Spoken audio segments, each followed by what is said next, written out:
Hi, and welcome to American Snippets. I'm your co-host, Barb Allen. 5 years ago this month, two great Americans were taken from this world. Chris Kyle and Chad Littlefield were doing something they were so passionate about when their lives were so tragically ended. In the years since, both the families of these men have gone on to become inspirational beacons of hope for people who are looking for their own path in triumphing over tragedy, as well as reigniting patriotism throughout this whole country. Today, we are very honored to be sitting here with two people who love Chad Littlefield very much, his brother, Jerry Richardson, and his mother, Judy Little. Thank you so much for joining us.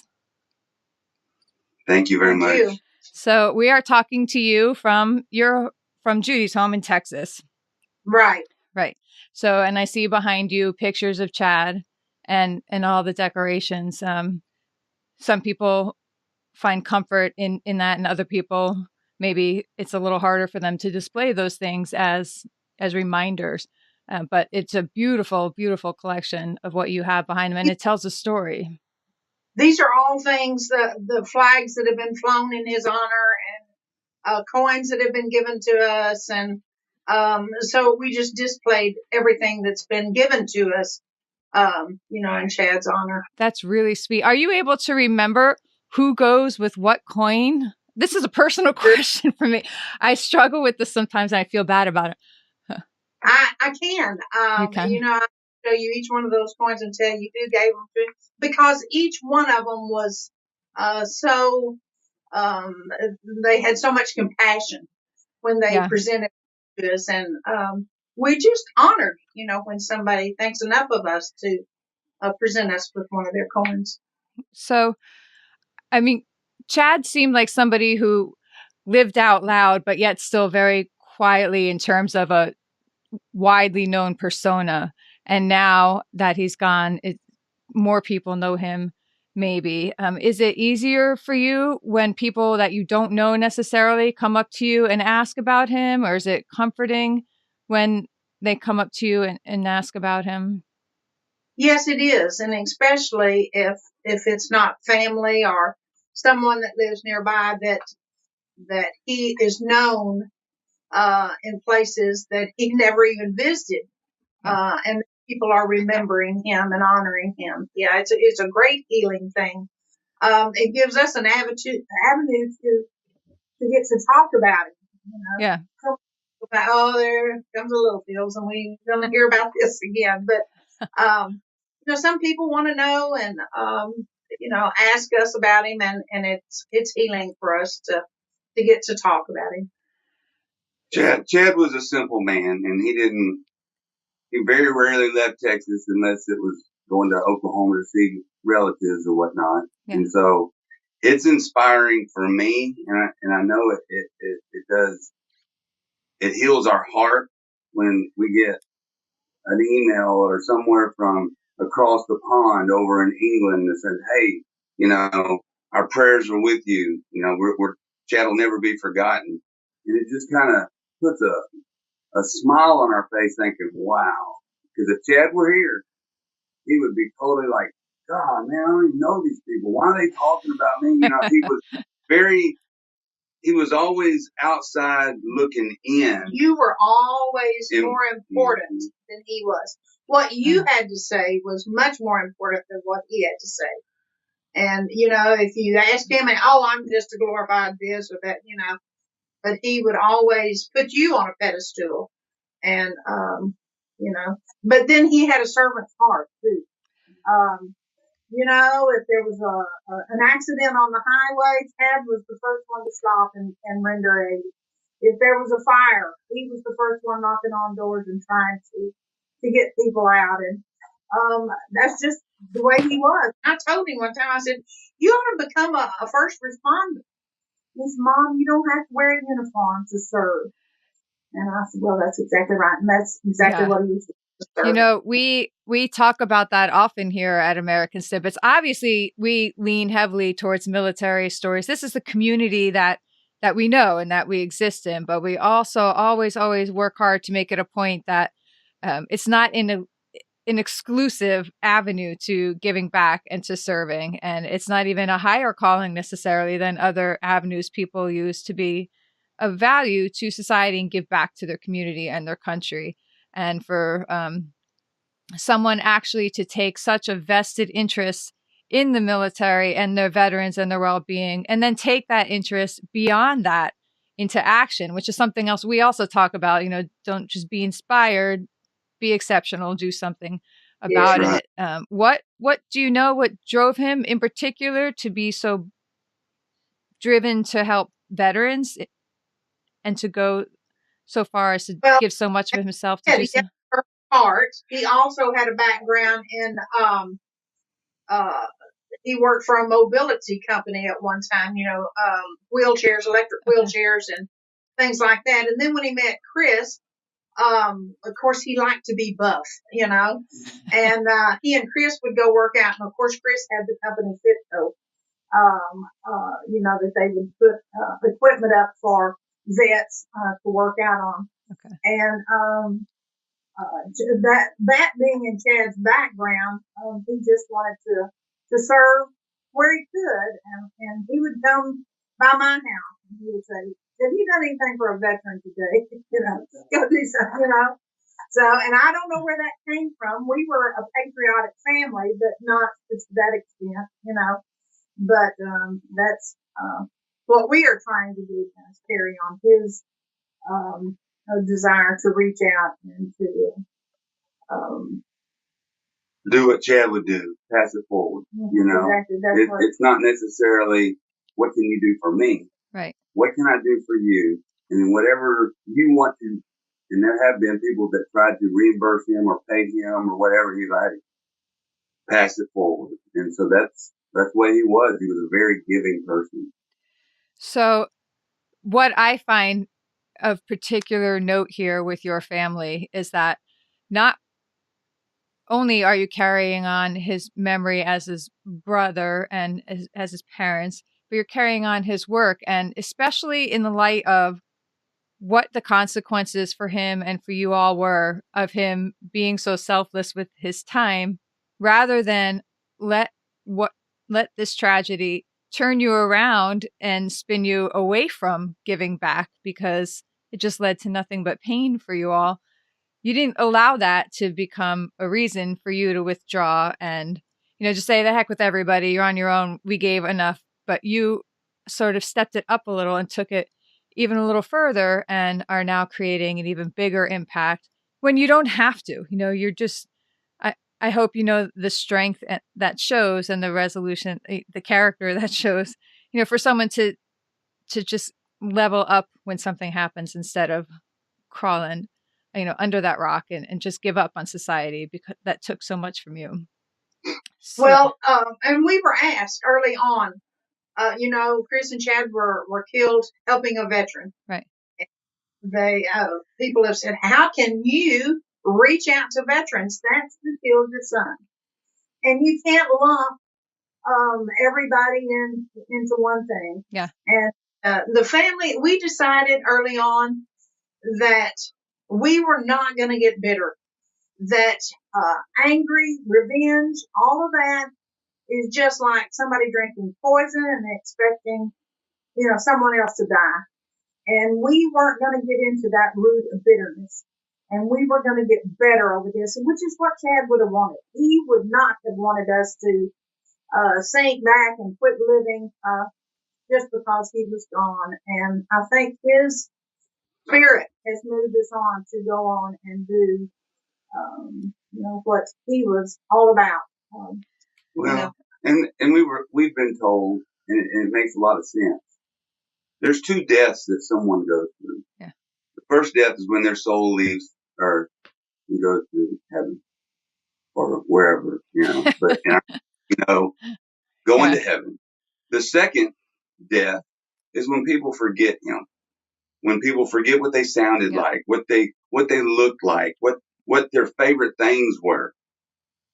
What we are getting to do is to continue his legacy with him, what him and Chris were doing, which helps us to remember, reminisce, and then when strangers come up and go, I know who Chad was, and it's just like, wow, so at this point in our life, we're going to continue with what Chad was doing, and we will continue to keep his life and memory going for as long as we can, because that's how we heal, and so that's good. So you are on the board of an organization that helps do exactly that, is carry that work forward. Do you want to tell us a little bit about Operation Valor? I am on the board for Operation Valor, and we are 100% volunteer. No money, any money that comes in, we give it to organizations. Of course, my last name is Richardson, but at the same time, I take care of my mom and dad, and Chad's last name Littlefield. So I'm on that board to make sure that if anything or everything that is done correctly, and that, because Chad used to always say, "Mom, I will never ruin our name," and that was big for him. His name was all he was everything he had. And so, as big brother, it's my job to make sure that with our organization, with whoever we're vetting, whatever organization we're giving money to, that it's done right, and that Chad's name is not tarnished. So, and we're pretty successful. Last year, the year before last, we were little and we grew. This last year, we had a bigger event. Of course, when you get bigger, it costs more. And with other tragedies that were going on with Hurricane Harvey and other people that were donating money, granted, our goal didn't reach where we wanted to, but we didn't go in the red, and we gave out to some veteran groups and that we were vetting. And so we're just hoping to keep it going, and because that's what Chad would have done, and I always tell Mom this, because I always think about my brother and Mom. They used to sing this funny song as kids. And it's so true with what we're doing with the organization. And it kind of goes, "We ain't got a barrel of money. Maybe we're ragged and funny, but we'll travel along singing a song side by side." Dad used to always sing that with Mom. And that was hard because Dad couldn't carry it too. But the concept was, Mom, we don't have to have a lot of money as long as we are happy and we're giving to others. And we're family. And that's kind of what I get to do with being on Operation Valor. So what are some of the organizations that you have helped? Well, it's all network. I mean, there's so many networks that are coming together. Yeah. If there's any veterans that are contemplating suicide, we got resources. We call someone, say, "Hey, we got a soldier. Hey, can we get some help?" Had a guy that called me from Miami or in the Florida area, needed someone in Miami. Well, we're in Texas. I don't know anybody in Florida. So I made some phone calls. We made connections, and we got that soldier some help. With other organizations that Operation Enduring Warrior is who we vetted this last year, that groups that help wounded soldiers overcome and kind of get back in the saddle, per se. And they do things like Spartan race, where they do some obstacle racing, which is very impressive, because of these guys that are missing a limb, that are doing everything, and I'm just overweight and old, it inspires me. I can pick up that sandbag. I don't have any excuses. And it's very inspiring to see how these groups are doing. We have some other groups that we vetted last year, and we're looking at, I think, 4 more groups this year. And if you go to Operation Valor, on our Facebook page, you'll see the upcoming events it's going to be pretty good this year. So I'm pretty excited to see how it's going to pan out. It's a secret, the event? You can't tell us what the event is? Well, we do have our dinner. We always have a dinner every year. Okay. Last year, we had like 210 people show up, and it was food was okay. I mean, it was, I like barbecue, that's how I like to roll here. But with the tablecloths and all that stuff. It was nice. And we're looking to do it again and maybe even get bigger. But because like I said, every money that we can make, we can give more money to our veterans that need to grow. No one draws a salary. Every day after expenses has been paid goes to veterans organizations through Operation Valor. Can you think of any one I know that there have been dozens, right? But can you think of any one moment that stands out in your minds since you lost Chad that was maybe so insurmountable you weren't sure how to overcome it, but obviously you did? And then can you share with us what it was that helped you overcome that moment? Well, early on, and I guess still today, if I was down, Don was up, or vice versa, and we were able to help each other. But there was one day when I didn't want to live anymore. I couldn't handle the pain. Don was down. He didn't help me. And I didn't know what I was going to do. I did not know. And we are a family of strong faith. Chad was too. And, I cried that day, and I guess I was really suicidal. I wanted to be with Chad. Yeah. And there came a knock on the door, and it was the police chaplain here where we live, and he said, I just wanted to come by and encourage y'all and maybe pray with you. Wow. Oh boy, that wow. that's so encouraging. Oh my gosh. That somebody cared. Well, God sent something. We called it. We said, wow. You're our. He said, well, I'm an angel with a gun because I'm a peace officer too. So we called him our warring angel. But it's at times like that we know we're not alone. No, that's amazing. When you think about it, the timing of all that. I'm so glad I asked that question, because that answer just gave me a little bit of the chills. and there's another side of the story that Mom loves roses. So Chad bought Mom a yellow rose bush. I bought Mom a red rose bush. Well, Chad used to always come over and say, my world is a pile of whatever. I mean, he would just be fretting because he was just having a bad day. And he'd say, how's my rose bush look, Mom? Well, there's not any roses. Well, that's probably how my life is, because, nothing was blooming.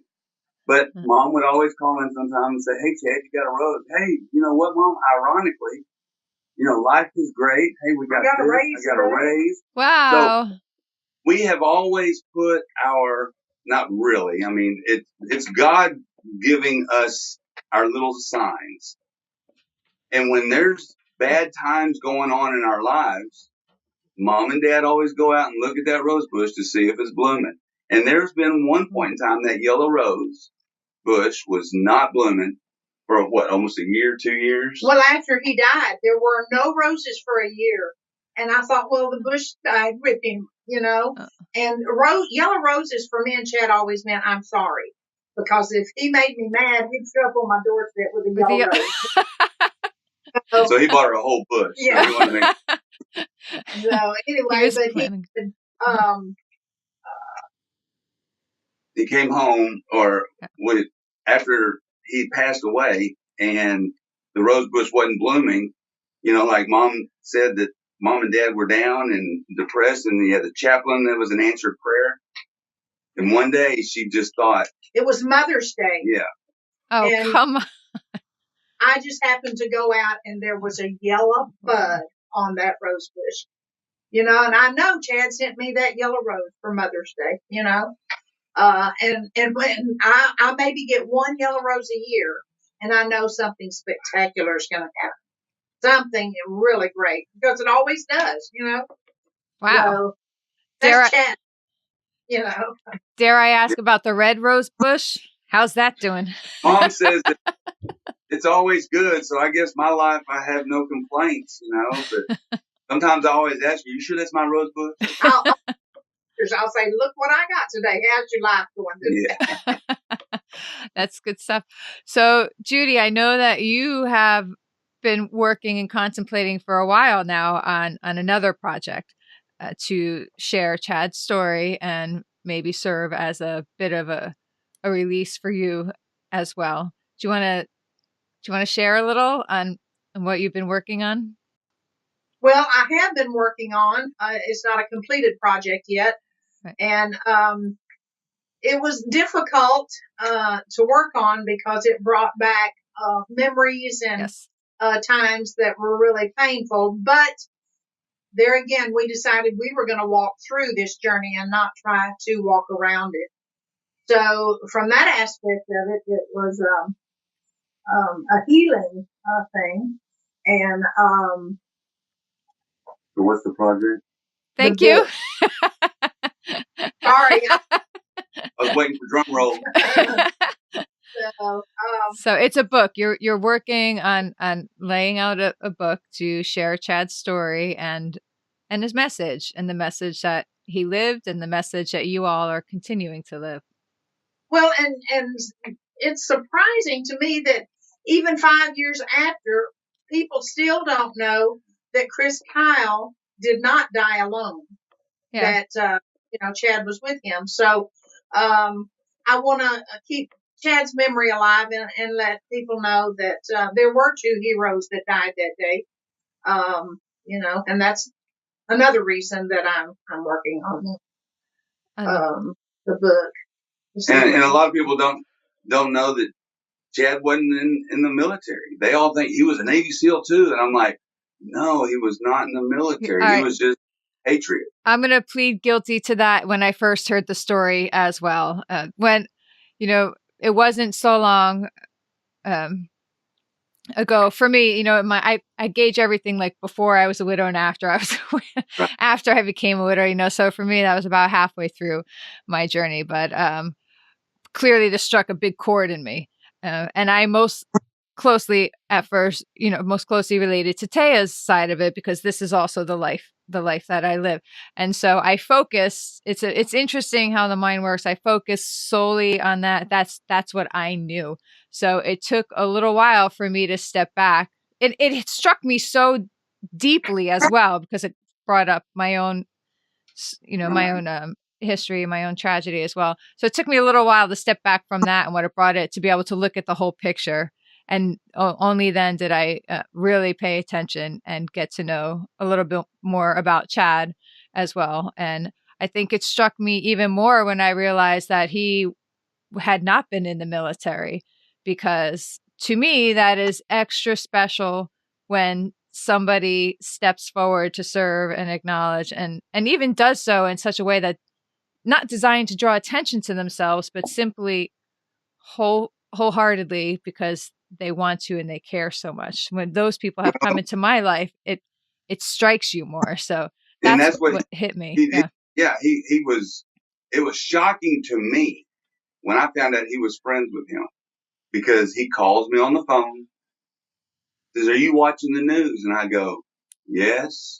And because I'm the older brother, it's kind of like he's bugging me when he calls me, What channel are you watching? I go, Channel 4. And he goes, "Are you watching the American Sniper one?" I go, "Yeah, he's a bad to the bone, dude. He is the ultimate legend, whatever." Yeah. He goes, "That's my best friend, Chris." And I go, "Shut up." And he goes, "No, I'm serious." I said, "There's no way, Chad. He's got special ops, man. You're just simple Chad." And he goes, "Well, our daughters played soccer together and we go on vacations together." I was like, okay. And that was our first encounter because all the time I'd heard Chris this and Chris that.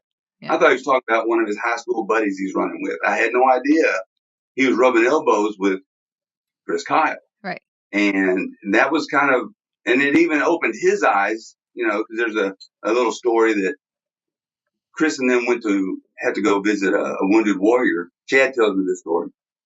And he says, "We had to go visit this soldier, and Chris stops at Walmart, and I asked him, 'Why aren't we stopping at Walmart?' And Chris goes, 'Well, I'm going to get my book and autograph it, and I'm going to give it to this soldier.'" Well, Chad goes, "Your book ain't at Walmart." And he goes, "Well, it should be. It's in, New York's #1 bestseller or whatever." They go in, there's an end cap, American Sniper. And Chad looks at all the books and goes, "Oh my God, "You're Chris Kyle." Or the Chris Kyle. And so Ed and them always had a little joke. We were best friends before the book. And so, yeah, and that kind of hit him as starstruck at that point in time that they were friends before the book. But, given to these soldiers, that has always been a passion even before they were friends. He loved giving to people that give us something that a lot of people take for granted in this life living in America. Exactly. Yep. So, and I think that also tells a lot about Chris's nature too, that someone he's so close to didn't even stop to consider that he was in his own right a celebrity, really, civilian and military celebrity, and that he sounds like he was so down to earth and just a real person, so that's actually kind of a cool story too, that just and you don't have to wear the nature. Yes, that's what he said. Chad would always throw us a koozie with the emblem of the organization. He goes, "Support your veterans." He'd throw it at mom. Everything is so a lot of these military signs, they kind of look scary and demonic. Us Baptists, it's like, ooh. And Chad was always, "No, support your veterans." So yeah, it's kind of funny how those two guys were together, but it makes sense now. Yeah. Well, people have told us, before that Chris was the American sniper, but Chris admired who Chad was because Chad had transitioned. Chad had a job, he had community, he had the brotherhood in the community, and that's what Chris was seeking. He was trying to transition back into civilian life, and he had just fit like a glove. They really did, and helping each other and serving and doing. Well, I thank you both for taking the time to be with us today and for carrying on Chad's work. It means, when you're struggling a little sometimes in life, this is why I love what we're doing at American Snippets so much, because, there's power in proximity, right? Who you surround yourself with and who you invest in and grow. And it's led me to meet people like you, and especially a story that so similarly parallels mine with such a sudden, instant, painful tragedy and finding a way past it. So I look to you all often, and Taya too. I really admire her and look up to her and love the fact that I get to know her a bit, even just a little bit. So seeing your half of the story brings it home for me too. And I thank you for being somebody that I can look up to carry on in my own path. And I'm excited to get to share your story here on American Snippets. Thank you so much. Thank you, Barbara. And I can't wait to read your book. So I know you were saying before, I don't know when it's going to come out. I get that. I know. And it takes a long time to go from a manuscript to a book to bookshelf. And I don't care how long it takes. I'm going to I need to know right away, because I'm going to be first there in line to go pick that up and promote it. I'm super excited about it. Husband, I said, what if there's no interest in it? He said, "You're a crazy lady for saying that." He's relatives that would want to read the book. Oh, and joking aside, even if, and that really is the absolute worst that happens, right? Which is still, even the worst, it's a good thing. It's a piece of your family history. It's a piece of your legacy. It's something that you will always have and will help keep it all alive. So it's such a worthwhile project. I'm excited for you. Thank you. Thank you. So if people want to get to know even a little bit more about Chad and keep up on what you're doing, you do have that Facebook page that you're pretty actively involved on, and you post updates and you're very personable on it. Like, you'll actually respond to people and get in touch. This is not a social media manager people are messaging. This is you all. Yeah. And that's Chad's Facebook page on me, administrator for that. That's Chad Littlefield's Facebook page. Yeah. And yes, very responsive back. Yeah. So I would encourage anybody who has a comment or a question or maybe just wants to reach out and support them to go to that page and check them out and just send a little love that way too. Thank you. Thank you all so much again for being with us. Thank you. Thank you.